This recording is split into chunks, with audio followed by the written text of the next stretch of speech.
Hello guys, for today's video, balik Alindog tayo. Nandito pala ako sa Emna Mall, sa Rifa.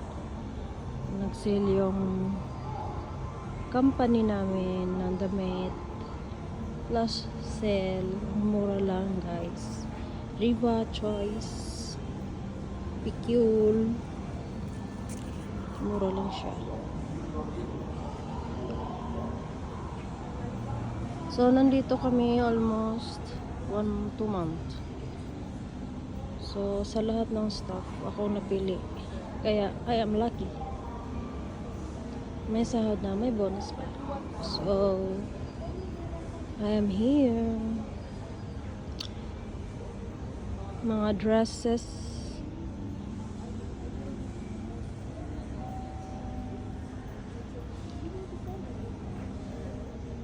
Long dress.